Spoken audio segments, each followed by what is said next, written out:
Hola a todo el mundo. Bienvenidos al podcast y canal de YouTube Fascinaos, en el que hablamos sobre temas que nos hacen sentirnos así, maravillados, entre ellos algunos de los temas tratados en el libro Fascinaos, una respuesta a las grandes preguntas. En este libro hablo de cómo la vida nos resulta mucho más fascinante siendo conscientes de que somos ni más ni menos que parte de la naturaleza y aceptando que no hay ningún Dios, ni alma, ni un yo, ni libre albedrío, entre otras cosas. Tenéis los enlaces a la edición en papel y digital en la descripción del vídeo o del podcast y también en la web fascinaos.com, en la que encontraréis además nuestras redes sociales, formas de hacer preguntas, publicar vuestras opiniones, contactar con nosotros, participar en nuestro proyecto y mucha más información sobre todos estos temas. Y bueno, hoy tenemos con nosotros a Pablo Malo, psiquiatra, escritor y autor del blog Evolución y Neurociencias. Pablo, muchísimas gracias por estar aquí. ¿Qué tal? Hola, buenas tardes. Muchas gracias a vosotros por invitarme aquí a charlar un poco de lo humano y lo divino. Un placer. Bueno, también quería agradecerte que leyeras el libro Fascinaos y que difundieras en Twitter, en X, ahora X, tu buena opinión sobre él. Muchísimas gracias. Ha sido una gran ayuda y una gran alegría personalmente ver que te ha gustado. Me gustó mucho. Pues muchísimas gracias, Pablo. Y gracias también por escribir tu libro Los peligros de la moralidad, sobre lo que vamos a hablar hoy, que a mí personalmente me ha llenado un vacío que tenía con este tema de la moralidad. Vamos a hablar hoy sobre los peligros de la moralidad, tema tremendo, y probablemente dejarnos para otro programa el tema de cómo afrontamos estos peligros y cómo buscamos soluciones, porque aquí hay mucha tela que cortar. Bueno, Pablo, tú defines la moralidad como la capacidad humana de distinguir entre bien y mal, entre actos buenos y malos, y dices que hay una explicación científica del origen de la moral, la selección natural. Esto es una idea que imagino que ha tenido mucha gente sorprendida, ¿no? Al oír esto. Cuando suelto esa definición, un problema que suelo tener en todos los sitios es el de diferenciar ética de moral. Y por ahí nos solemos enredar con el interlocutor que tenga en ese momento o con el público, con quien sea, porque solemos hacer esa división entre ética y moral que la verdad, claramente yo no acabo de entenderla y he hablado con diferentes personas que intenten aclarármela un poquito. Unos dicen que la ética es lo individual, otros que la moral es lo colectivo, o al revés, o que la ética es cómo se vive una buena vida o tal. Yo para lo que es el funcionamiento del libro y para entender la moralidad o la moral, creo que esa división entre ética y moral no nos afecta o no es útil o no nos aporta nada. Quiero decir, lo importante para mí o para los autores que manejo es que los humanos vemos actos buenos y actos malos, vemos cosas buenas, cosas malas, bien y mal, y en la naturaleza no lo hay. Es una capacidad que tenemos nosotros de distinguir entre esas cualidades, lo mismo que no hay colores, no hay longitudes de onda, pero nosotros vemos colores, pues nosotros vemos actos buenos y malos donde solo hay actos, ¿no? A secas. La naturaleza es amoral, ¿no? Entonces, esa división entre ética y moral, pues no la entiendo porque, a ver, tú no puedes tener una ética individual, es decir, no, la moral es algo colectivo o la gente tiene estas ideas, pero mi ética personal es no sé cuál. Pues no, quiero decir, si la moral global es que no se puede matar o que no se puede violar, tú no puedes tener una ética individual de que matar o violar está bien o de que torturar niños está bien porque lo dice tu ética. Quiero decir, la moral precisamente es esa mente moral humana, una de las capacidades, igual hablamos luego de cuáles son las características de las convicciones morales, una de las características es que es universal, quiero decir, se aplica universalmente. Luego hablaremos también de que no al nosotros y a ellos, o al grupo, al endogrupo, al grupo interno y al grupo externo, pero en general quiero decir, si tú crees que matar está mal, no dices, bueno, yo no voy a matar y el que quiera que mate. Es decir, cuando tú crees que una cosa está mal para todo el mundo.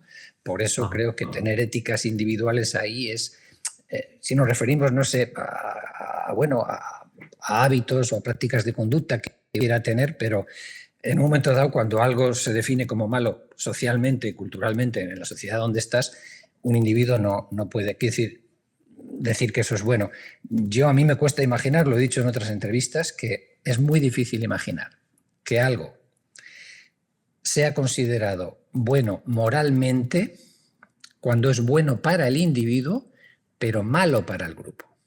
Yo creo que no hay ninguna cosa, y si alguno la encontráis o me decís, Puede que la haya o puede que... Es decir, encontrar cosas que consideremos que son buenas moralmente, que hagan daño al grupo. O sea, que para el individuo sean buenas, que sean egoísticamente buenas para sus intereses, pero que supongan un daño.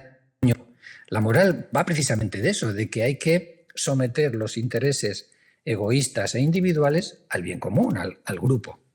De eso va la moral. Entonces, las cosas que consideramos buenas moralmente son las cosas que son buenas para el grupo.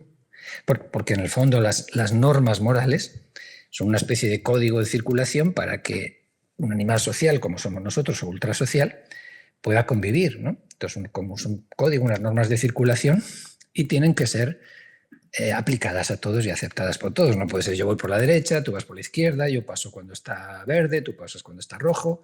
Es decir, ahí tiene que haber unas... La moral es precisamente eso, a veces suelo decir yo, es una app, una aplicación que nos pone el grupo en el polo frontal para que sometamos nuestro egoísmo al bien del grupo. Entonces, luego sobre esa capacidad humana de distinguir entre bien y mal, tú puedes empezar a hablar de ética, de metaética, analizar por qué existen las normas morales, hacer todo un discurso sobre esas capacidades y bueno, analizarlo y filosofar y por qué, no sé, moralizamos el consumo de carne y lo otro, le damos muchas vueltas, ¿vale? Sobre esa, pero yo me limito a hablar de la capacidad humana de distinguir entre bien y mal, y a eso lo llamo capacidad moral, que se puede hacer una analogía muy buena comparándola con el lenguaje, es decir, lo mismo que tenemos la capacidad de hablar, los animales, los otros animales no la tienen en ese grado, pues tenemos una capacidad de ver bien y mal. Sobre eso se construye luego la ética, metaética, lo que sea, pero siempre tiene que ver con que los seres humanos tenemos esa capacidad de distinguir entre bien y mal. Y yo me quedo ahí, no entro en éticas, metaéticas o otro tipo de análisis filosóficos profundos. Y para funcionar en lo que es, para entender cómo es la mente moral humana, que es tribal, que es punitiva, todo ese tipo de cosas, yo creo que se puede entender con la definición que yo manejo. Bueno, respecto a lo que decías del lenguaje, la capacidad del lenguaje, imagino que te refieres a que uno tiene la capacidad de hablar, pero luego en diferentes culturas se habla diferentes idiomas. Entonces, claro, esto estaría relacionado también, ¿no? Eso es. Entonces, una cosa es la capacidad humana de distinguir bien y mal, y luego dices, ya, pero es que en unos sitios una se considera bien una cosa y mal otras. Vale, lo mismo que en un sitio se habla chino y en otros se habla español, pero hay una capacidad de distinguir entre bien y mal, que es común, ¿vale? Esa sería un poco la analogía. Yo creo que funciona bien esa analogía, Sí, me gustó mucho esa analogía, la verdad.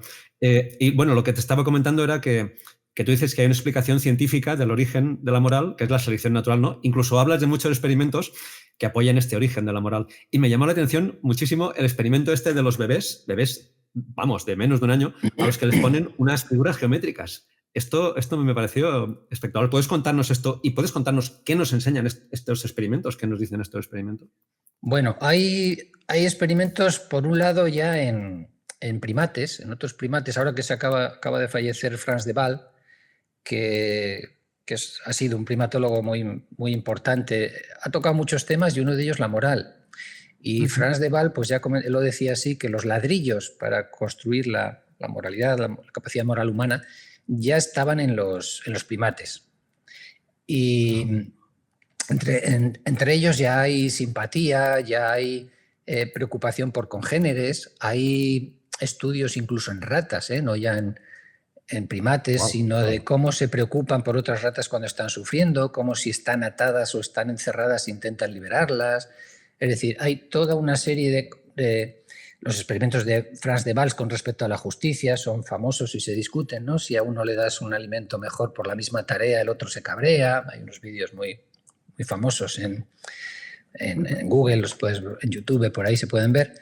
Entonces por una parte empezamos a ver que ya hay unos ladrillos de esa capacidad humana en animales, digamos, inferiores o anteriores a nosotros, lo cual, en el fondo, evolución o selección natural, la evolución lo que quiere decir es que las cosas tienen una historia, las capacidades humanas, las que sean, tienen una historia, no han surgido de la nada, y evolución en el fondo quiere decir eso, que es la madre de todas las historias, que el hígado tiene una historia, el pulgar tiene una historia, el que andemos de pies tiene una historia, el cerebro tiene una historia, la conducta tiene una historia, nuestro sistema límbico es muy parecido al de una rata, y eso apoya pues que hay unos ladrillos y que hay unos rudimentos de moral en animales inferiores. Y luego otro apoyo importante es el que comentabas, una serie de experimentos que se han hecho en niños de diferentes tipos, en cómo ya niños incluso muy pequeños, antes de que estén socializados y donde, digamos, lo que hacen puede ser porque les han educado y les han machacado y les han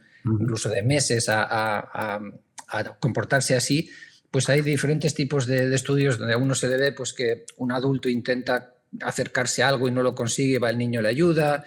Hay unos vídeos donde pues, diferentes figuras, unas son buenas y otras son malas, y luego cuando el niño elige con quién jugar, pues elige las figuras malas porque uno de ellos ha estado obstaculizando a las buenas, el malo está obstaculizando al bueno y tal, y siempre te pones del lado del bueno, etc. Entonces, todo eso indica que de alguna manera hay unos componentes un poco ya innatos o biológicos y con base genética en la moral, porque la moral tendría una parte, digamos, biológica y producto de la selección natural, o también lo que son la parte de las normas, hay un componente más importante cultural y aprendido y de socialización, etcétera, ¿no? Es una mezcla de las dos cosas. Entonces, pues ese tipo de experimentos en niños indica que tenemos nosotros una predisposición a ver el bien y el mal y a hacer esa diferenciación que decíamos antes, ¿no? Que no es todo aprendido y que no es todo educación o socialización, ¿no? Una cosa que me resultó muy sorprendente leer en tu libro fue que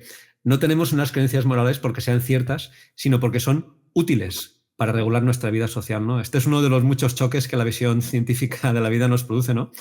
Concretamente, la psicología evolucionista, ¿no? Nos da unos choques tremendos, ¿no?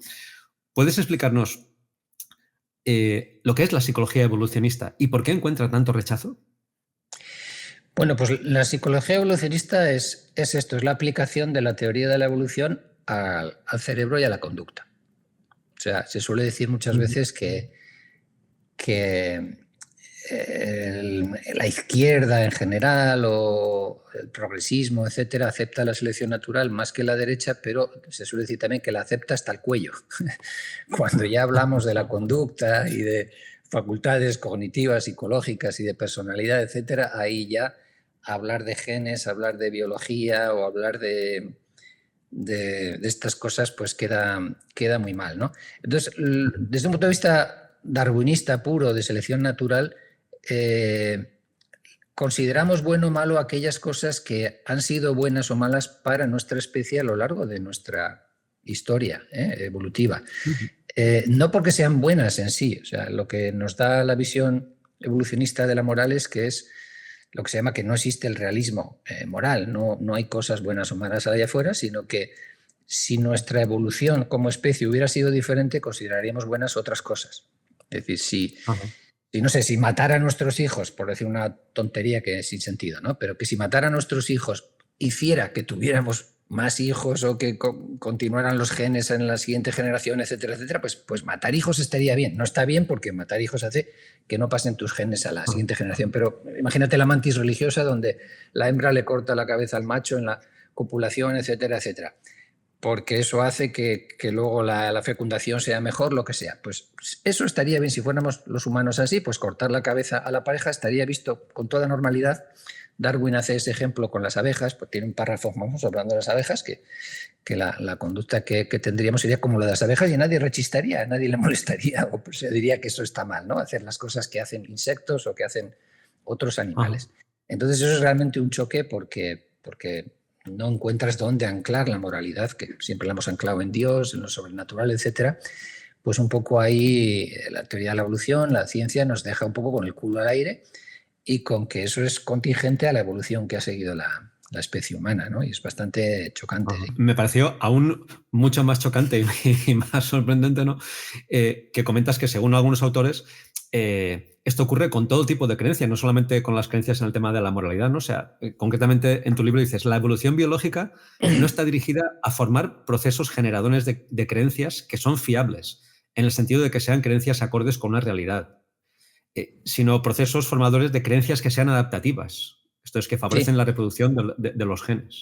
No creemos las cosas porque sean ciertas, sino porque nos resulta útil creerlas, ¿no? La selección natural no busca la verdad, busca la continuación de los genes a la siguiente generación, y si algo hace que pasen más genes a la siguiente generación, pues eso lo va a primar. Si ese algo, si tiene una base genética, por lo menos parcial y tal, pues eso lo va a primar con respecto a otras cosas. Es decir, si ser optimista, si ser iluso, si creerte que existe Dios, por ejemplo, pues va a hacer que tú pases más genes a la siguiente generación, va a apoyar ese tipo de cosas, sean o no ciertas. A la evolución, a la teoría de selección natural, no le importa la verdad, sino el resultado de que se hagan más genes y de que, no sé, pues no la especie, sino cada individuo deje más legado a la posteridad.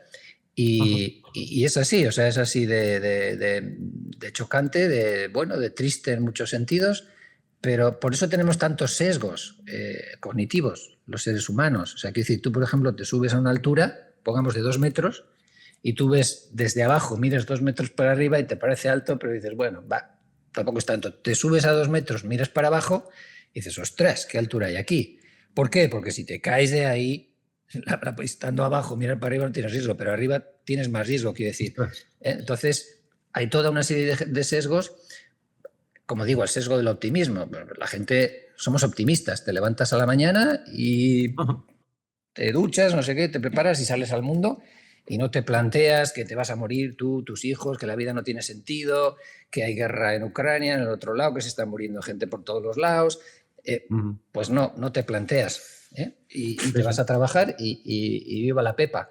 ¿Por qué? Pues porque los que fueron tristes, deprimidos, pues empezaron a pensar este mundo es una mierda, pues igual se suicidaron o tuvieron una depresión o no, salieron con parejas y no han dejado hijos. Entonces somos herederos o descendientes de gente que hizo por vivir, que la vida le pareció que merecía la pena vivirla, etcétera, etcétera. Y entonces, bueno, pues son sesgos que fomentan la vida, que fomentan la multiplicación y el seguir adelante, ¿no? Entonces, sí. La selección natural apoya todos esos sesgos cognitivos que tenemos en la mente, no porque sean ciertos, sino porque nos ayudan a sobrevivir y a reproducirnos. Todo esto va de sobrevivir, sobre todo, y más de reproducción. Todo lo que ayude a una mayor reproducción, la selección natural lo va a favorecer. Y esto es curioso porque, aunque lo sepas y aunque lo veas, yo, por ejemplo, a ver, yo soy muy optimista y no sé si sea un defecto, yo me lo paso bien, entonces lo dejo ahí, pero he visto vídeos sobre el sesgo optimista que tenemos y que te hablan y le digo, ostras, qué interesante, y lo veo, lo reconozco y digo, es verdad, tío, macho, las posibilidades de que ocurra algo malo son muchas más de las que tú tienes en cuenta. Lo sé. Y aún así no puedo, o sea, ni puedo ni quiero, pero es que creo que aunque quisiera no podría evitar tener el sesgo optimista. Es impresionante, esto es mucho más fuerte que una capacidad de razonar que tú tengas. Hay cantidad de experimentos de cómo todos pensamos que conducimos mejor que el 80% de los conductores. Claro, no puede ser. Los números no salen. Y es una cosa muy interesante fijarse también que, por ejemplo, los niños son el ejemplo del sesgo del optimismo total. O sea, los niños son alegría, son todo para adelante, todo positivo, todo sonrisas, todo cualquier cosa, pues eso, no estoy, estoy, ¡ah! O sea, todo es flipante para ellos. Y claro, tiene su lógica. Y a medida que te vas haciendo más mayor, digamos, ese optimismo va rebajándose, va disminuyendo. Pues claro, es la época cuando eres más vulnerable, cuando eres tal y conviene que tengas toda la energía, toda la fuerza del mundo y verlo todo de la mejor manera posible, que no te achantes. Si un niño llegara al mundo y empezara, no sé, con 2 años, ¿y esto qué es? ¿Y qué hago aquí? ¿Y con qué juego? ¿O qué es esto? ¿Y por qué? ¿Me entiendes? Pues sí. No prosperaría. Entonces son pura energía, puro motor, nos dinamizan a todos, un niño te pone las pilas. Y es porque es lo que se necesita a esas edades y la selección natural lo selecciona, ¿no? Otra cosa que resulta muy, muy sorprendente es cuando hablas de la primera ley de la psicología moral. Los sentimientos vienen primero e inclinan el campo del juego mental en el que las razones y los argumentos compiten. Si la gente quiere llegar a una conclusión, encontrará la manera de llegar a ella. Pero la conclusión es previa y nace de las tripas. Y la verdad es que esto yo también lo veo, es lo mismo que te contaba, ¿no? Que lo ves, lo entiendes y dices, ostras, pues es verdad. La verdad es que yo creo que si lo pienso, veo que esto ocurre, ¿no? Cuando yo pienso si debería hacer algo que me cuesta o que no me apetece hacer, pienso, bueno, es que tal cual, ostras, y cuando me aparece en la cabeza un argumento a favor de no hacerlo, digo, oye, no, pero es que claro, no debo hacerlo porque eso es obligación de otro, no es cuestión mía. Intentamos reforzar el argumento que ya nos favorece lo que en el fondo hemos decidido. Y al final somos incluso capaces de decir, mira, ¿sabes lo que te digo? Que sí, veo, es verdad, hay razones, pero algo me dice, siento en mi corazón que no debería hacerlo. ¿No? Y no sabemos que más que en nuestro corazón, como tú dices tú, algo mucho más primitivo, ¿no? Es nuestros instintos, ¿no? Esto también es algo que choca bastante. Este es un debate que hay en filosofía desde hace siglos. Básicamente esa idea es la de Hume. Hume decía que la razón es esclava de las pasiones y que no puede ser de otra manera. De todos modos, hay debate y en filosofía moral el que volvió a poner de moda que las cosas eran más innatas, más intuitivas y más emocionales es Jonathan Haidt. Jonathan Haidt fue el que en diferentes artículos y tal, y en su libro de La mente de los justos, planteó todo esto. Otros no están de acuerdo porque antes de Haidt, sobre todo, era una visión más de Kant, ¿no? Filosófica, de que nuestra moral depende de la razón, razonamos, analizamos y entonces decidimos qué vamos a hacer, lo que es bueno, lo que es malo, todo esto se basaba en la razón. Y bueno, Hume ya le da un viaje a este tema, que no es así. Luego ha habido otros autores como Antonio Damasio en El error de Descartes y en los pacientes con los que él trabajó. Damasio habla una cosa que tú mencionabas igual un poquito de pasada, que era de que si no tuvieras emociones, sentimientos, no actuaríamos en el mundo. O sea, solo con la razón decirte, a ver, bueno, hace un día bueno, está el cielo azul, buena temperatura, pues voy a salir a pasear porque la razón me dice que cuando está el cielo azul y hace buena temperatura hay que salir, no sé qué. Quiero decir, no es así, dices, ostras, ¿qué día hace? Me cago en 10, voy a andar por ahí, por el mar, por la playa, por el monte, ¿me entiendes? Quiero decir, es al final las emociones lo que nos motivan, ¿no? Y en cantidad de temas morales, la indignación moral es una emoción. Tú ves algo que consideras que está mal hecho y te saltan las tripas y es lo que te mueve, ¿no? No es que haces un análisis racional, es algo instantáneo, lo ves y te lanzas a por ello, te motiva mucho. La indignación moral es una emoción muy fuerte. Entonces, eso no quiere decir que la razón o la lógica o el razonamiento ya más formal, vamos a decir más filosófico, más tranquilo, no tenga un lugar en los temas morales, sobre todo ya en lo que se refiere a las normas morales y a la hora de organizarlas, de escribirlas, de ponerlas en un código tal. También hay una parte de la razón. Pero lo que nos mueve en la vida en cantidad de cosas y luego sobre todo en tema político, en tema de intereses, en tema hay un sesgo de confirmación de que hay un razonamiento motivado que se llama, que lo que tú decías, que es yo tengo ya un objetivo al que llegar y todo mi razonamiento lo ordeno para que me llegue a donde yo quiero llegar. Y es una cosa muy interesante porque cuanto más inteligente eres y más formado estás, más sesgo de autoconfirmación tienes y más razonamiento motivado haces. En vez de cambiar y analizar la postura del otro y decir, ostras, pues este tiene razón en esto y lo otro, aplicas toda tu inteligencia y toda tu capacidad cognitiva a demostrar lo que quieres demostrar ya de antemano, lo que tú consideras que es la verdad, ¿no? Es así. Claro. Y encima te crees como superior un poco porque dices, no, yo razono mucho, he leído mucho, soy muy sabio y por esto llego a esta conclusión a la que no me gustaría llegar, pero llego porque, y al contrario, es que has llegado ahí porque querías llegar, ¿no? Hay algo también muy, muy interesante, esto comentabas, ¿no? De la indignación y tal, ¿no? Y es algo que comentas que es la teoría diádica de la moralidad. Vemos un agente moral, o sea, alguien que es culpable o que hace algo malo, y alguien que sufre ese daño. Y entonces parece que esto tiende a completarse. Cuando pensamos que alguien hace algo malo, tendemos a pensar que alguien sufre como consecuencia de ello. Y cuando vemos que alguien sufre, tendemos a pensar que hay un culpable, ¿no? Y si no lo encontramos, dices, inventamos brujerías o dioses. O sea, pones un ejemplo como la homosexualidad, ¿no? Que mucha gente dice, esto es malo. Y dices, bueno, ¿a quién hace? Una típica pregunta, bueno, pero ¿a ti qué daño te hace que una persona sea homosexual y que vaya con su pareja del mismo sexo? Y entonces la gente dice, ostras, no puede asumir la idea de decir, no, me parece que es malo, pero no hace daño a nadie. Tengo que buscar, entonces se busca que transmiten enfermedades, que corrompen a los niños, que van a acabar con la sociedad y todo esto, ¿no? Sí.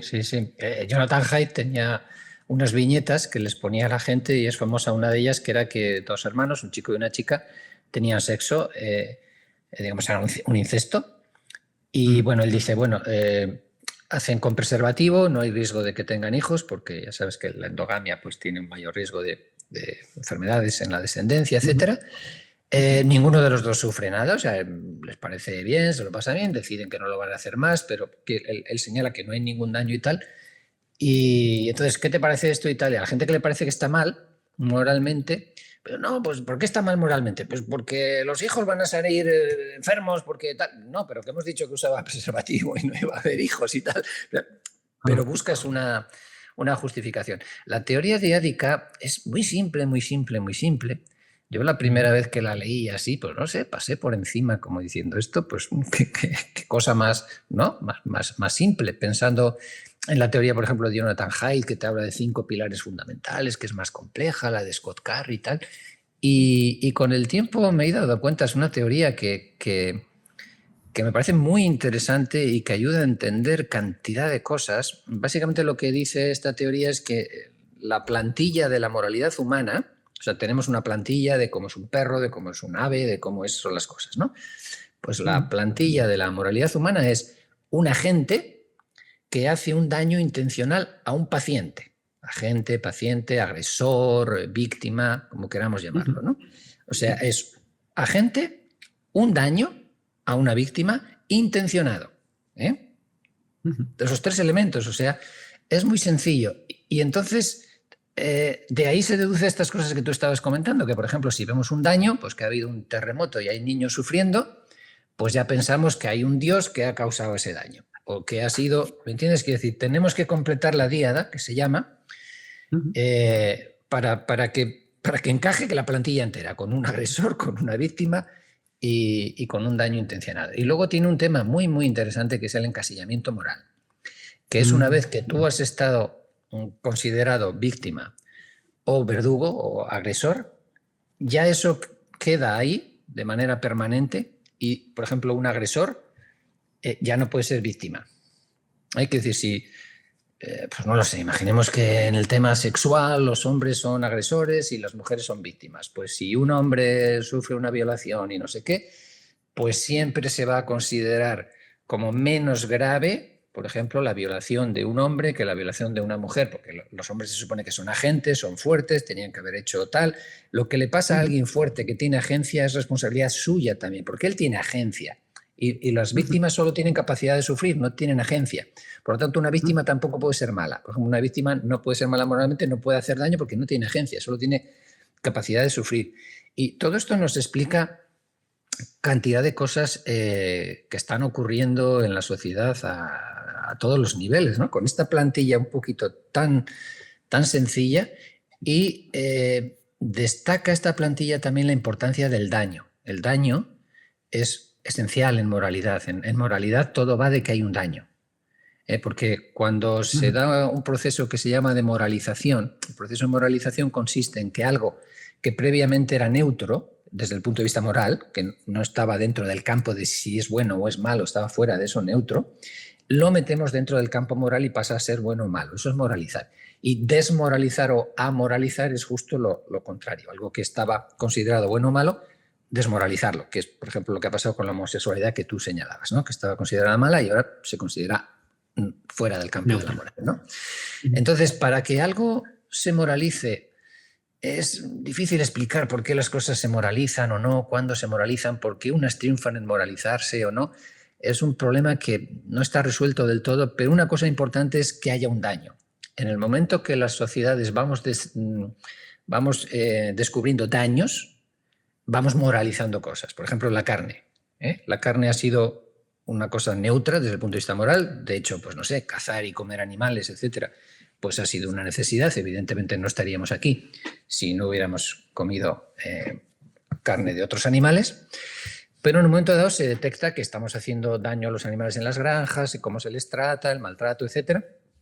Y empezamos a considerar que comer carne está mal desde el punto de vista moral. Y hoy en día hay cantidad de filósofos y cantidad de veganos y etcétera. Hay gente que ellos personalmente no comen carne y que desde luego están considerados como moralmente malo comer carne, ¿no? Y todo eso viene de una percepción de daño. cuando percibimos un daño, empezamos a pensar ya que es malo, que hay un agente haciendo daño, en este caso a los animales, que eso está mal y que moralmente es malo y que hay que cambiarlo, ¿no? Aparte del tema decías que la moralidad va también o sea, que va fundamentalmente de hablar de un daño que se hace, ¿no? Pero también, bueno, el altruismo sería otro aspecto, ¿no? El aspecto bueno de la moralidad, ¿no? Pero por lo que he leído en tu libro, parece que el altruismo no sería algo que nos lleva únicamente a hacer algo que beneficie a otro, ¿no? Sino que tenemos algún tipo de beneficio al hacer algo altruista, ¿no? Entonces, ¿no existe tal cosa como una motivación para un acto que únicamente beneficia a otra persona? Cuando hacemos algo altruista, estamos también teniendo algo de bienestar en esa actuación. Yo diría que la mayoría de las veces sí. Hay unos beneficios indirectos. En el libro hablo de la reciprocidad indirecta o lo que sea. Tú, por ejemplo, si haces un acto bueno a alguien y alguien lo ve y dice, ostras, qué bueno es Pablo y tal, y luego va a querer colaborar contigo, ser amigo tuyo, ser un colega tuyo. Tiene también el beneficio de subir tu reputación y tu estatus. La moral, alguien que ve que eres bueno moralmente, pues subes en estatus y en reputación. Entonces, es decir, hacer cosas buenas a los demás, pues muchas veces haces una donación y no sé qué, y buscas la manera de que indirectamente se sepa que has donado, que has hecho esto. Como que no querías decirlo, pero ha salido y tal. Bueno, qué bueno es idea lo que ha hecho, ha dado no sé qué, ha tratado esta ONG y tal. Porque si lo das y nadie se entera, pues no tiene igual tanto mérito, ¿no? Entonces, en general, yo creo que detrás del altruismo hay pues beneficios indirectos o directos, ¿no? Pero también hay una especie de... Hay altruistas patológicos que no, Hostia, qué bueno. Sí, no sé dónde meterlos. Hay personas que son altruistas, no sé, pero de manera que realmente se hacen daño a sí mismos o el buscar ayudar a otras personas, bueno, no sé, les ha llevado a la muerte. Es decir, hay gente que se tira a salvar a alguien en el mar y se muere, hay gente que se ha tirado a las vías a sacar a alguna persona que se había tirado al tren, etcétera. Y algunos de estos, cuando algunos que han sobrevivido y les han preguntado, ¿por qué has hecho esto? Y la mayoría, muchos de ellos dicen, pues no lo sé. He visto que estaba ahí y me he tirado a salvarlo. Y muchos de esos mueren. O sea, muchas de estas personas pues fallecen. Y es difícil de explicar eso porque eso va contra, en fin, todo lo que es la teoría de la selección natural y de la evolución. Esas personas no van a dejar sus genes a las siguientes generaciones, ¿no? Entonces igual... Sí. Yo no he estado pensando a veces y digo, bueno, imagínate que tú ves una persona que se está ahogando y dices, ostras, pero si me tiro yo puedo ahogarme yo. Y dices, bueno, pues no, nada, me voy y tal. Claro, luego tú cómo vas a vivir con eso. O sea, igual tú en eso, estoy especulando, ¿no? Pero igual en ese momento tú dices, a ver, rápidamente, tengo que elegir dos opciones. Me voy y dejo que la persona se ahogue. Salvo la vida, me voy y tal. Y tengo que vivir con eso. Y dices, ostras, luego todo eso te va a torturar, a lo mejor te vas a tener que contarlo. Ostras, ¿y no te tiraste? Y no, tal. Y vas a quedar ante ti mismo y ante vosotros, hermanos, como un cobarde, ¿no? O claro, la gente dice, hombre, uno se sacrificaría por su hijo. Bueno, si alguien va a matar a mi hijo y yo no me pongo delante para que me mate a mí, y yo veo como viene el animal, mata a mi hijo, y yo me quedo ahí y digo, bueno, ya solo he comido, me voy. Yo no podía, ese sufrimiento va a ser horrible. O sea, casi que es preferible, entre comillas, ir y que te coma el lobo a ti y que tu hijo se escape. No sé hasta qué punto realmente hay un mal que vas a evitar. Si buscas igual, creo que siempre encontraremos que si hacemos algo realmente es porque tenemos algún bienestar. Encontramos un bienestar haciéndolo, ¿no? No me imagino que pueda existir algo que tú haces y únicamente beneficia a otros. De hecho, hay experimentos de estos mentales sobre el altruismo que dicen, oye, ¿tú te dejarías matar para salvar a todo tu país? Y dices, hostia, claro, voy a ser un héroe y tal. Y eso dices, pues nada, lo hago. Pero dicen, no, pero es que te vas a dejar matar para salvar a tu país y encima tu país te va a recordar como un cabrón porque va a creer otra cosa diferente. Y dices, hostia, ya no tengo tantas ganas de ser un héroe, ¿no? Estas cosas son... Pero a ver, hay gente que se ha quemado a lo bonzo por una causa, por cosas. Quiero decir que, te vuelvo a decir, no sé hasta qué punto, joder, que donan riñones para tal, con una facilidad tremenda, o que siempre han estado metidos en causas para ayudar a los demás, en ONGs, cosas, tal. No sé, te voy a decir, no sé qué explicación, pero posiblemente la explicación es que esos no van a dejar demasiadas copias de sus genes a la siguiente generación, como hagan cosas que les perjudiquen a ellos, ¿no? Mientras ellos se ocupen de sí mismos y de sus hijos y saquen adelante sus propios genes, luego hagan por los genes de los demás, bien, pero alguien que se dedique, no sé, a salvar hijos de otros o que esté todo el día haciendo cosas por los demás y dando sus riñones a los demás y él se muera, pues no va a tener hijos o no va a tener... entonces, la selección natural, en el fondo, no dice que no pueda haber conductas o fenómenos que van en contra de esa norma de que lo mejor es la supervivencia y la reproducción. Simplemente lo que dice es que los que más se reproducen desplazan a los que se reproducen menos. No quiere decir, tú puedes decidir no tener hijos, perfecto, pero nosotros somos descendientes de gente que decidió tener hijos. La selección natural no es normativa, es en el sentido que tú tienes que hacer esto, nadie te obliga a que tengas... Esto va de... Claro. La evolución va de tener más hijos que los demás y que otros, ¿no? Pero tú realmente puedes pasar de la selección natural a la evolución y decir, yo no tengo hijos. O sea, quiero decir, pero estos no dejarán hijos. Entonces puede haber, no sé, llamaríamos patológicos a estas personas tan altruistas extremos, creo que se le llama también, que en un momento dado, pues digamos un poco serían el equivalente a los psicópatas, pero por el otro lado. Es decir, lo mismo que hay psicópatas que solo piensan en ellos y se cargan a los demás y te roban y te atracan y tal, pues por el otro lado habría unos altruistas patológicos, pues ni una cosa ni otra sería a lo mejor representativa de la mayoría de la gente. Hay una frase famosa que no sé si era de Levontin o de quién, que decía: rasca a un altruista y encontrarás un hipócrita, o algo así dice. Es decir, rascando en los altruismos casi siempre vas a encontrar a alguien que busca un beneficio primario, secundario o egoísta para él. Pero bueno, podemos dejar la puerta abierta ahí a que hay altruismos reales e incluso altruismos pues bueno, excesivos o exagerados, ¿no? Ahora está todo el tema del altruismo efectivo, que le llaman, o eficaz. No sé si habéis oído hablar de ellos, estos casos de gente que se pone incluso a ser broker en Wall Street para ganar más dinero, para donar dinero para ONGs que hacen, que tratan el paludismo, que ayudan a poner vacunas contra el paludismo en África, etcétera. Es decir, gente que orienta su vida en base a ayudar a los demás y a ser altruistas. Es decir, hay todo un movimiento ahora en ese sentido, etcétera, ¿no? Entonces, bueno, podemos dejar la puerta abierta a que realmente también hay gente altruista, ¿no? Otra cosa que he visto que me ha sorprendido y me ha ayudado a entender bastantes cosas es que hablas de estímulos supernormales. Los defines como una versión exagerada de un estímulo al cual hay una tendencia a responder. Y haces un paralelismo muy, muy interesante, y es que, por ejemplo, nos gustaban las comidas dulces siempre, en nuestra historia biológica, porque encontrar algo dulce tenía muchas calorías y si te lo comías, pues bueno, era una manera de conseguir calorías rápidamente y esto nos ayudaba a sobrevivir. Pero claro, hoy, por ejemplo, das un paseo por cualquier calle de una ciudad y ves tantas pastelerías, tanta comida, tantos bares, tantas cosas súper bonitas, súper atractivas, que claro, el gusto por lo dulce se nos ha convertido en un arma de doble filo también, ¿no?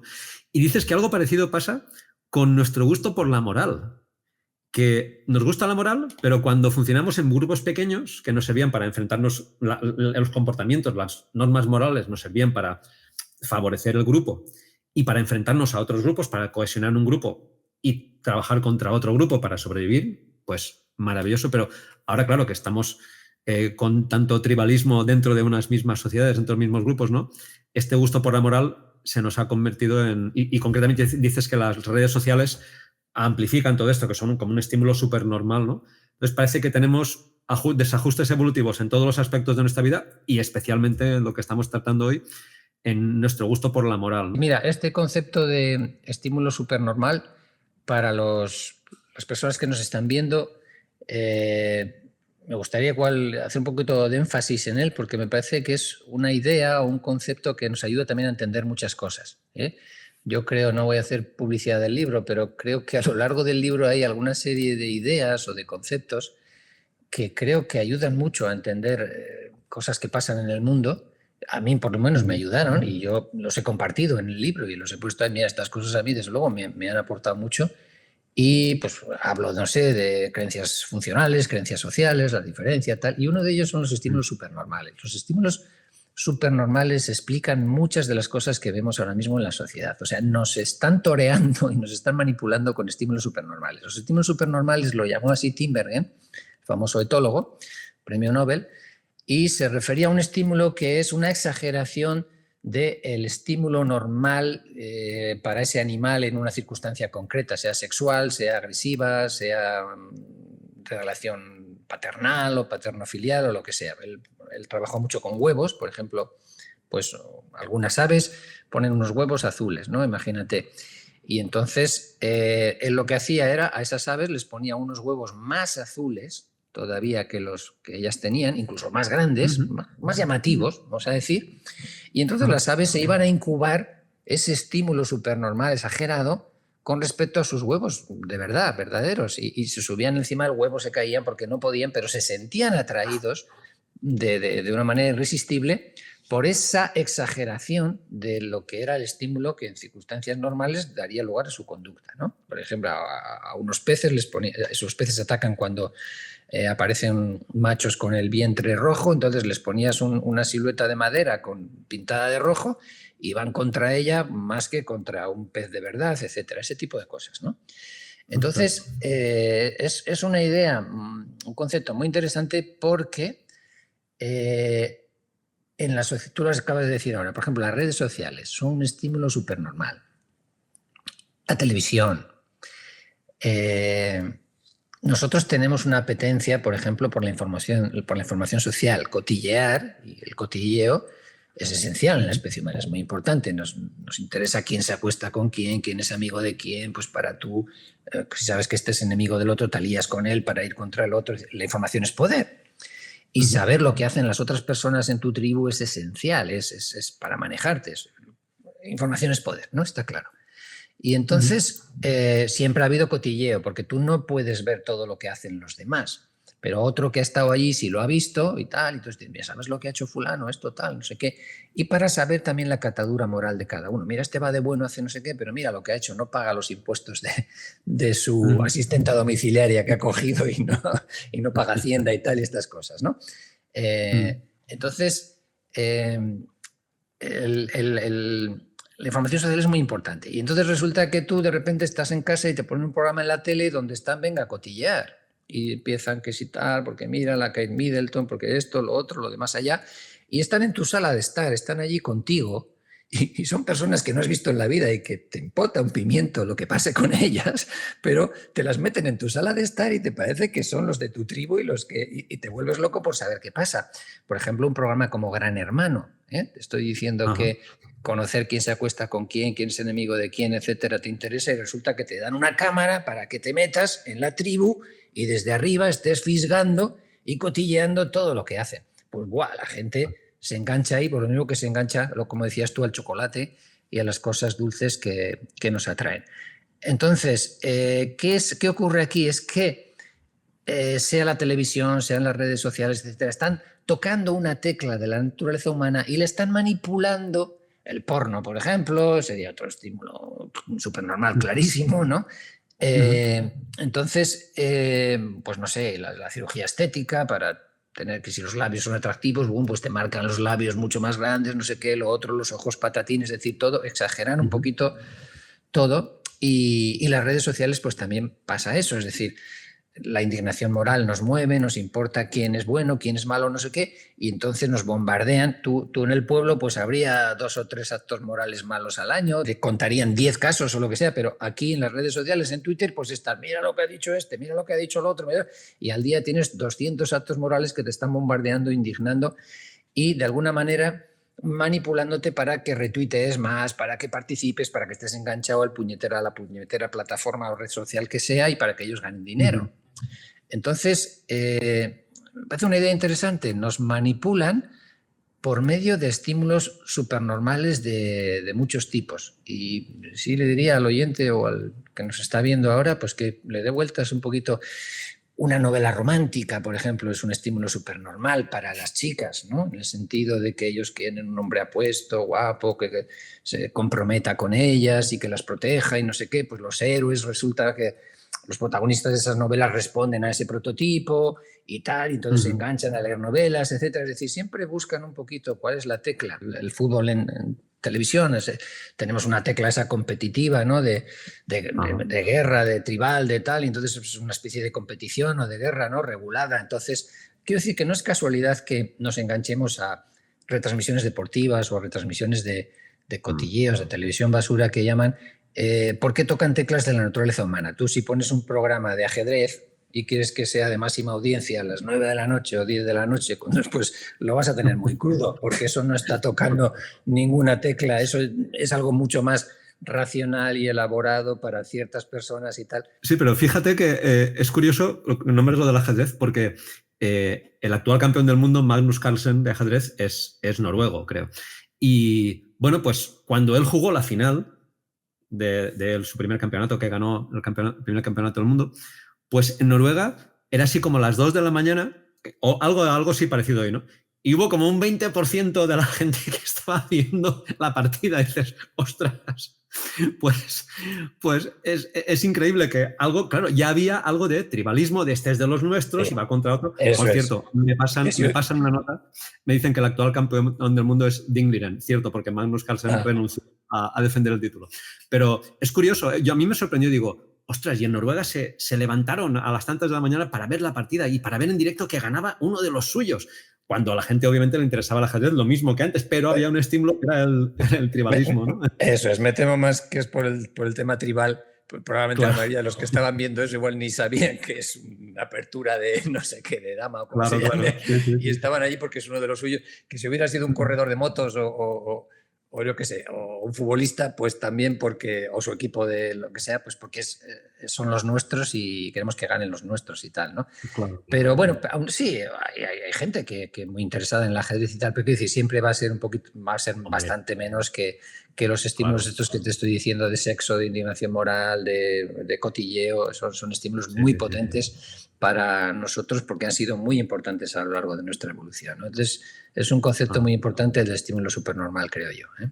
No, respecto a lo que decías de que en tu libro hay ideas que te ayudan a comprender mucho, ya te digo, yo lo veo tremendo, ¿eh? O sea, que dices, no voy a hacer publicidad, claro que siempre vamos a hacer publicidad de tu libro, tendréis el enlace en la descripción del vídeo y del podcast, y yo creo que es un libro que le recomiendo a todo el mundo leer porque además aportas una cantidad de información tremenda, no solamente hablas de tus ideas, sino hablas de muchísimo de lo que se ha dicho, lo que se ha estudiado, aportas datos, pruebas, estudios, y tú dices, ostras, pues sí, o sea, que te da un baño de realidad, ¿no? De ver cómo funcionan tus ideas. Sí, que quiero decir que aunque alguien que lo esté leyendo en un momento dado no esté de acuerdo con mis ideas en ciertos aspectos y tal, se va a ir encontrando cosas y conceptos como este que hemos comentado ahora, de estímulo supernormal, que le va a aportar y le va a enriquecer su conocimiento del mundo, aunque luego no esté de acuerdo en otras cosas que yo pueda decir en la moral y tal. Quiero decir que a lo largo del libro sí que salen cosas que pueden aportar y ser interesantes incluso para gente que no piense como yo, que no vea las cosas como yo, ¿no? Pero va a aprender, y esto está bien, mira, esto sí pasa o tal, esto me lo apunto, esto me lo quedo, tal, ¿no? Es decir, que a veces me pasa, leo a gente con la que no estoy de acuerdo, pero a veces digo, oye, pues esto aquí tiene razón, ¿no? Mira, este concepto es muy interesante, no había caído yo en esto y tal. Y en ese sentido es muy importante gente que te aporte cosas o que te enriquezca un poco tu visión del mundo, ¿no? Y ahí yo lo que hago es por compartir, mira, esto me ha parecido interesante, lo comento aquí, luego cada uno verá, ¿no? Pero... Una cosa también impresionante que leí es que por lo de lo que nos motiva, ¿no? Y dices, bueno, uno se cree que los asesinatos, por ejemplo, algo extremo, ¿no? Un daño extremo, ocurre por unas razones tremendas y tal. Y no, ponía en un momento en tu libro que la mayoría de los asesinatos se producían por algo ridículo, como por $1. O sea, una discusión chorra y dices, ¿cómo puede ser? Pero claro, luego explicas que no es por ese $, sino por algo mucho más serio que se ha puesto en juego por ese $. Y dices, bueno, ¿estamos todos locos o qué? Y parece que un poquito loquitos sí que estamos, ¿no? Sí, pero al final tiene su lógica. Pues dices, Sí, eso es investigadores de Estados Unidos de temas criminales y tal comentaban eso, que no sé si era el 30 y tantos % de asesinatos, no sé, bueno, homicidios, no voy a decirlo técnicamente la palabra, quiero decir, bueno, Claro, homicidio sería, porque un asesinato sería ya planificado, entonces homicidios, claro. peleas en Sí, sí. bares, en sitios, eran por cosas triviales, decían ellos, por cosas triviales, es decir, que pues que eso entra uno ahí y tal y le empuja al otro, ¿qué? ¿Por qué me empujas tal? No sé qué, tal, empiezan a liarse, pero claro, ¿qué pasa ahí? Que si tú te achantas y estás con tu novia o estás con tus amigos, pierdes un poco la cara, que se llama, pierdes, en inglés lo dicen, la face, ¿no? Que pierdes tu cara, pierdes tu reputación, ¿no?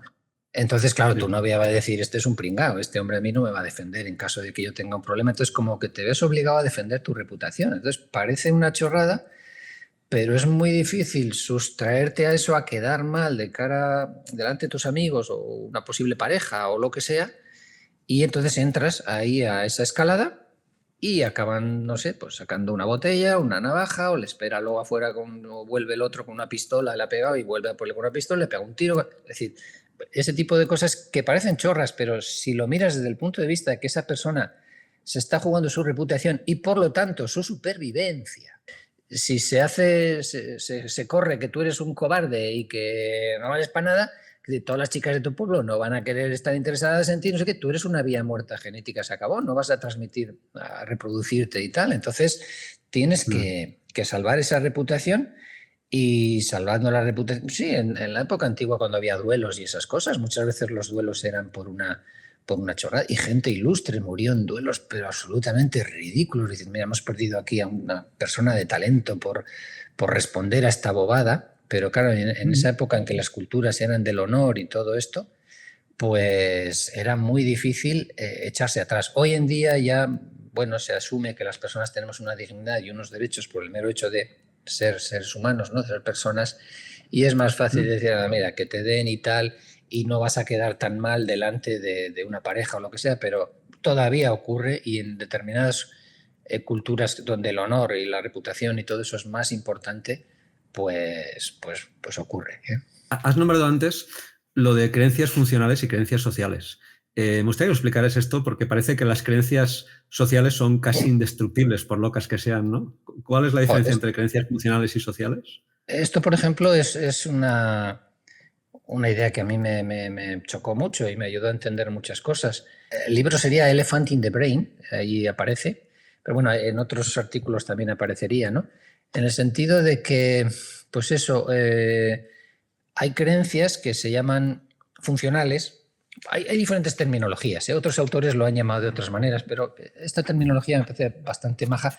Ojo, cualquier división dicotómica pues siempre es un poco arbitraria y tal, ¿no? Quiere decir que las creencias sociales también son funcionales desde el punto de vista que te ayudan a funcionar en sociedad y a tener éxito, etcétera. Pero bueno, lo explico un poquito. Creencias funcionales son creencias que buscan la realidad del mundo externo, la realidad de lo que está allá afuera. Son creencias, pues no sé, si ahora es tal hora, o si hay un río ahí, o si hay comida en tal sitio, o sea, cosas que responden a la realidad.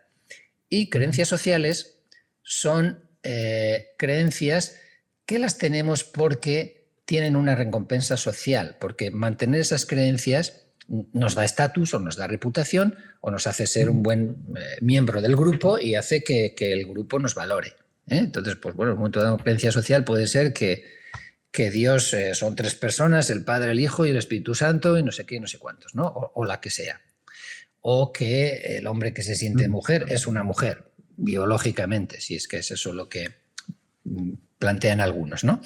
Pues eso serían creencias sociales. Entonces, si una creencia social no va a tener muchas repercusiones en el plano real, físico o en el plano, pues bueno, te compensa tener esa creencia porque a nivel social vas a ser el rey del mambo y te van a considerar y tener esas creencias van a ser importantes dentro de tu grupo, ¿no?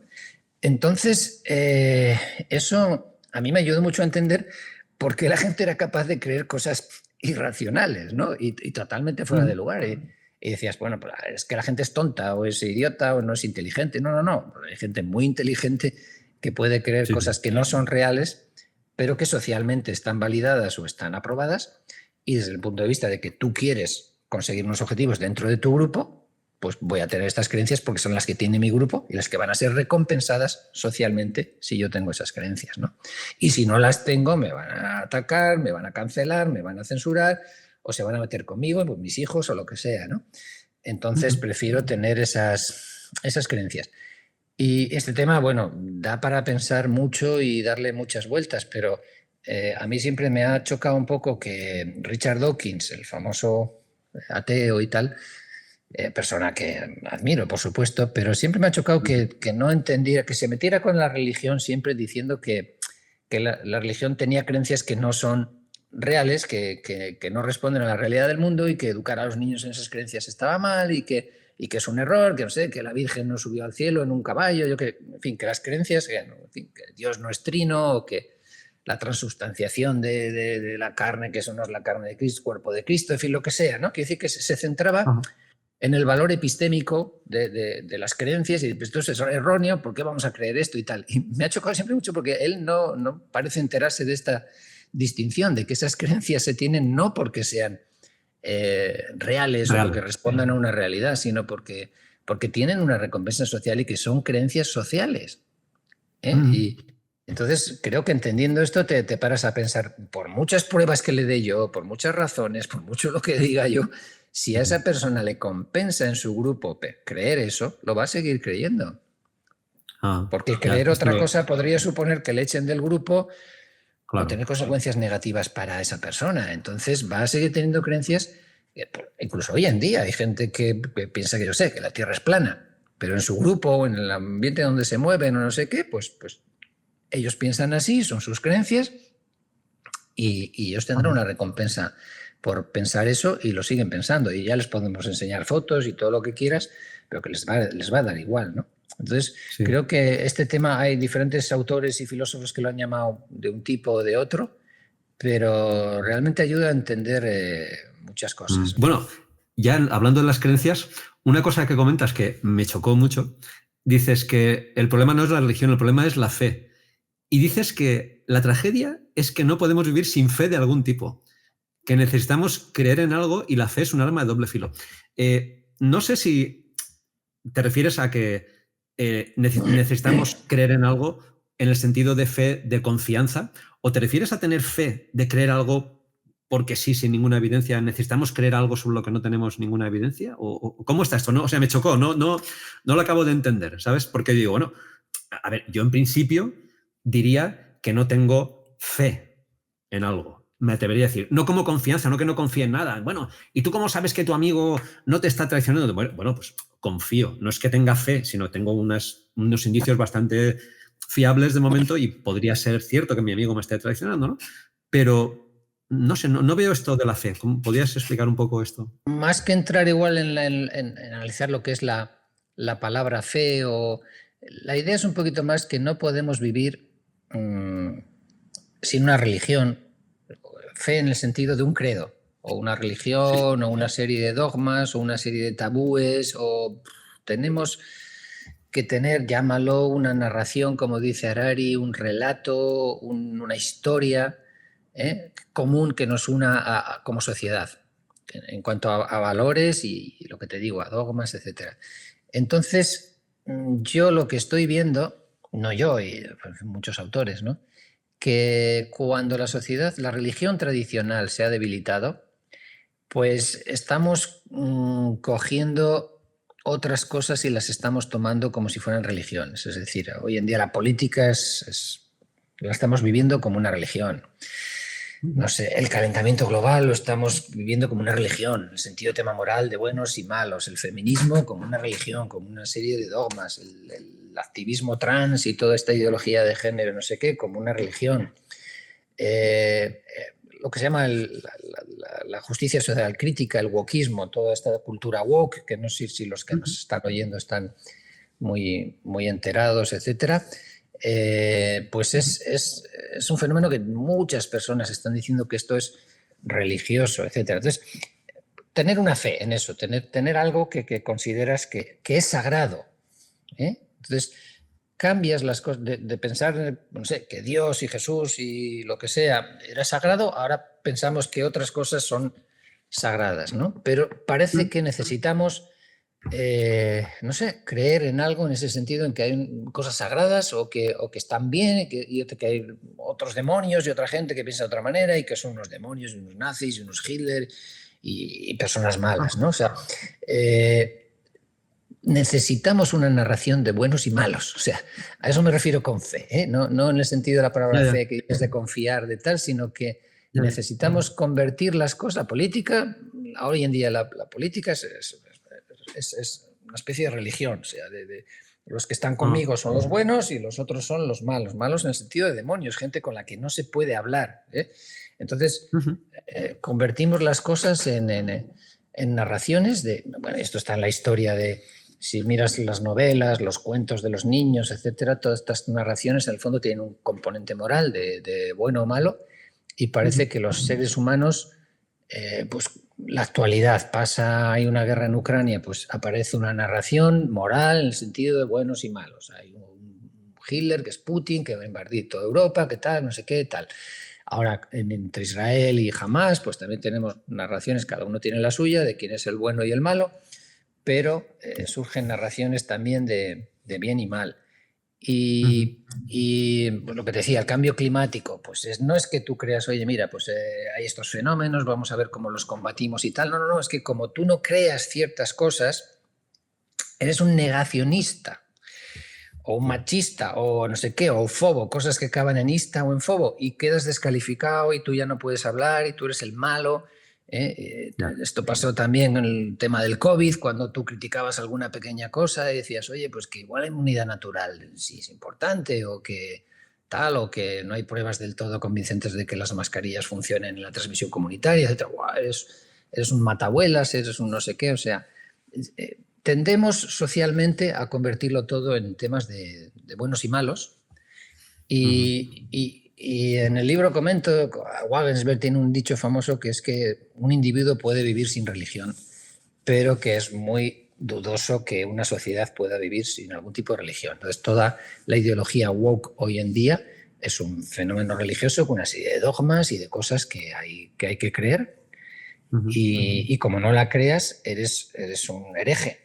Y se te condena con caza de brujas y linchamientos, y estamos funcionando pues de esa manera un poco medieval y religiosa de antes, ¿no? Estamos viendo cosas, ¿no?, con estos fenómenos de censura, de cancelación, de linchamientos en las redes sociales, de cazas de brujas, etcétera, pues que recuerdan a viejos tiempos, y en teoría somos ateos. O sea, en teoría ya Dios murió, ya lo mató Nietzsche en 1800 y pico, pero el funcionamiento en muchos sentidos sigue siendo de caza de brujas y muy religioso. ¿Hasta qué punto seguimos siendo religiosos o no? Cambiando las formas, hemos dejado de creer igual en cosas sobrenaturales, ¿no? Que Dios está no sé dónde, tal. Pero en el funcionamiento real de valores y de principios morales y de funcionamiento moral y de cómo funciona la indignación moral y a quién atacamos y que este dogma no me lo toques, es decir, pues seguimos funcionando de creando dogmas y creando cosas sagradas, ¿no? Sacralizando cosas, ¿no? De hecho, comentas que corremos un riesgo de autodestrucción colectiva por la transformación de las emociones sociales por las nuevas tecnologías, ¿no? O sea, suena como imparable ese proceso, ¿no? O sea, que está creciendo, tenemos teniendo una inundación de moralidad exacerbada y de lo que comentas, ¿no? De tendencia, aunque no tengamos una creencia o una fe en algo sobrenatural como antiguamente, pero sí tenemos cosas intocables, cosas que seguimos funcionando de forma tribal, de forma muy primitiva en este aspecto, ¿no? La mente humana es tribal, la mente moral distingue entre ellos y nosotros, y no aplicas tus normas morales a ellos de la misma manera que la aplicas a nosotros. Es decir, si nosotros somos ucranianos, hay un principio es no matarás, pero no se aplica a los rusos. Que los israelíes no lo aplican a los palestinos y viceversa. Es decir, funcionamos de una manera tribal. Los límites de nuestra moral llegan hasta los límites de nuestro grupo. Al que está afuera se siente, pero a ese sí no lo podemos cargar un poquito, ¿no? Y es así como funciona nuestra mente. De derechas, de izquierdas, da igual. O sea, listos, tontos, quiero decir, yo no estoy diciendo que esto lo hagan los de derechas o de izquierdas. Es la mente moral humana es así, es punitiva, es una mente que castiga, es una mente que cuando alguien consideramos que ha hecho algo malo moralmente, nos sentimos legitimados para machacarle y podemos ser muy crueles machacando al que consideramos que es malo moralmente y que se ha saltado un tabú. De hecho, comentas que castigar activa los circuitos del placer, digamos, en nuestro cerebro, ¿no? Esto Eso es. Somos unos bárbaros. Habrá que intentar solucionar. Disfrutamos castigando. Y eso se ve. Se nota en las redes y por ahí, ¿no? Entonces, bueno, pues sí, es un poco entender cómo es la mente humana y cómo funciona, ¿no? Pablo, pues bueno, hasta aquí hemos tratado los problemas de la moralidad, todo lo que nos has explicado, que nos has contado, que nos ha ayudado a comprender mejor muchos fenómenos que ocurren.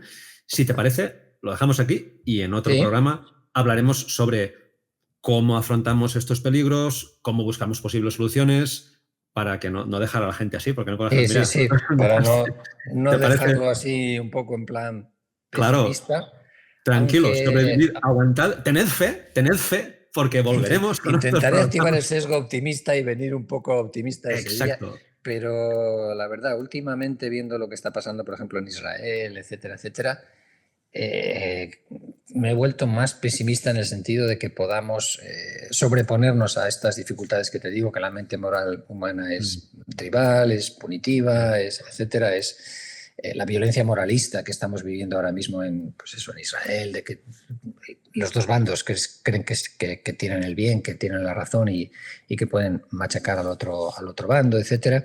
Todo eso que estamos viendo, y personas muy inteligentes y bien formadas y con carreras y con cosas, y están llamando un poco a la violencia contra el otro bando, ¿no? Entonces, eso desanima, pero sí, es decir, pondré ese optimista y vamos a intentar un poco qué cosas podemos hacer para no dejarnos arrastrar por estos instintos morales, estas indignaciones morales, intentar darnos cuenta un poquito de cómo nos manipulan y nosotros también cómo reaccionamos ante ciertas cosas y a ver si podemos por lo menos echar un poquito el freno, ¿no? Pablo, pues bueno, ha sido un auténtico placer charlar contigo, muchísimas gracias, ha sido interesantísimo leer el libro, lo recomiendo a todo el mundo porque, ya te digo, yo casi nunca hablaba de moralidad o algo, porque es que no sabía ni qué decir. Y claro, a la luz de todo esto que nos estás contando en el libro, digo, hombre, pues ya sé primero por qué no sabía qué decir. Y luego entiendo muchas cosas que no había planteado siquiera, ¿no? Sí.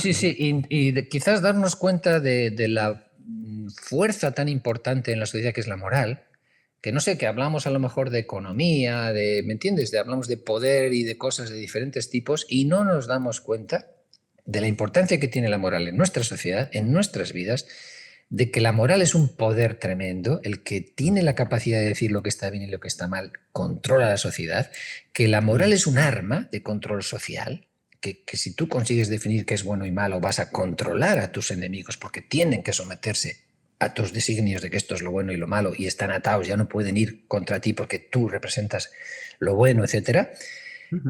Que seamos conscientes. Yo tampoco, quiero decir, tampoco me he dado cuenta de hasta qué punto todos estos temas morales están implicados en cómo funcionan los partidos políticos, cómo los partidos políticos intentan conseguir nichos morales que les diferencien de los demás y digan, como decía Carmen Calvo, ¿no? Que guapita, el feminismo no es de todos, es nuestro, nosotros lo hemos dado, nosotros somos los que defendemos a los trans y tú no, y así me diferencio y consigo este nicho y te saco de la pelea política porque te quedas sin argumentos porque yo soy... Entonces, no nos damos cuenta de cómo la moral está detrás de muchos funcionamientos y de muchas cosas en la sociedad y cómo tiene un poder tremendo, porque es lo que te digo, cuando algo está considerado bueno, nadie puede ir contra ello y compañías muy importantes como Amazon, etcétera, etcétera, si en un momento dado meten la pata en algo moral y la gente se lo señala y va por ellos, ya puedes tener todo el dinero que quieras y todo lo que tal, que tienes que bajarte los pantalones y ceder, por mucho poder económico y lo que sea.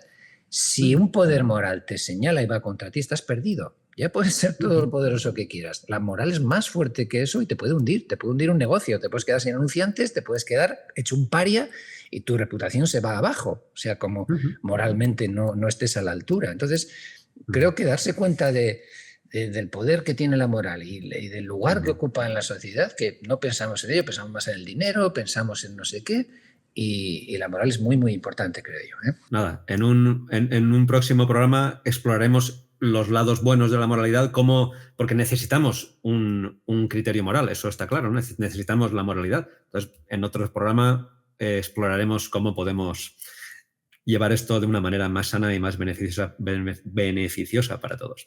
Pablo, muchísimas gracias. Encantado. Muchas gracias. Un abrazo bien grande y por la conversación. Hasta pronto. Vale. Gracias a todos por vernos. Tenéis la descripción, las redes sociales de Pablo, su blog, su libro, todo lo tenéis en la descripción del vídeo del podcast que estáis escuchando.